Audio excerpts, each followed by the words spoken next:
Hi friends, Ramesh updates 99 ఛానల్ని subscribe చేయండి, like చేయండి, షేర్ చేయండి.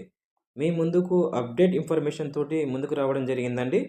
సో ఆంధ్రప్రదేశ్ ప్రభుత్వం అన్నదాత సుఖీభవ అనే పథకాన్ని త్వరలో ప్రారంభించబోతున్నది. దానికి సంబంధించినటువంటి అర్హుల జాబితాను ఆంధ్రప్రదేశ్ ప్రభుత్వం ప్రకటించడం అయితే జరిగిందండి. అర్హుల జాబితా సచివాలయ పరిధిలో అయితే అందుబాటులో ఉంది. అర్హత సాధించినటువంటి రైతులు ఈ కేవైసీని అయితే అప్డేట్ చేయాలి. ఈ కేవైసీని అయితే అప్డేట్ చేయకపోతే మీకు అన్నదాత సుఖీభావకు సంబంధించినటువంటి డబ్బులైతే క్రెడిట్ అవ్వవు. సో మీకు ఖచ్చితంగా విలేజ్ అగ్రికల్చర్ ఆఫీసర్ లేదా వెల్ఫేర్ అసిస్టెంట్ లేదా పంచాయత్ సెక్రటరీ అందుబాటులో ఉంటారు అక్కడ.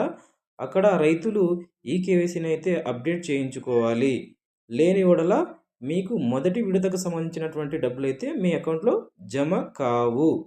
ఆంధ్రప్రదేశ్ ప్రభుత్వం అన్నదాత సుఖీభావ పథకానికి కింద సంవత్సరానికి రైతులకు 20,000 రూపాయలనైతే జమ చేయడం జరుగుతుంది. అందులో కేంద్రం వాటా, పీఎం కిసాన్ వాటా 6,000 కాగా అన్నదాత సుఖీభవ పథకానికి సంబంధించిన యొక్క వాటా 14,000 అండి. మొదటి విడతలో పీఎం కిసాన్ 2,000 కాగా అన్నదాత సుఖీభావకు సంబంధించినటువంటి 5,000 మొత్తం మొదటి విడతలో 7,000 అయితే రైతు యొక్క ఖాతాలో జమ చేస్తారు. అలాగే రెండో విడతలో కూడా సేమ్ 7,000ను రైతు యొక్క ఖాతాలో జమ చేయడం జరుగుతుంది.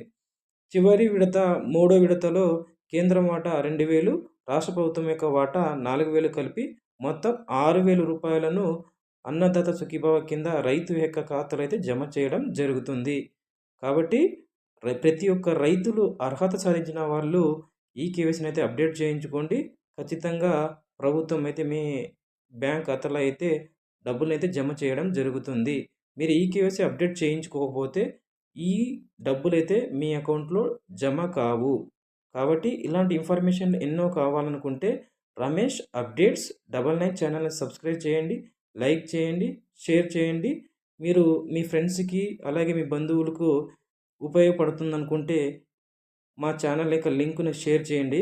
ప్లీజ్ మీ కోఆపరేషనే మాకు ఉత్సాహంగా ఉంటదని నేను భావిస్తున్నాను. Thank you so much.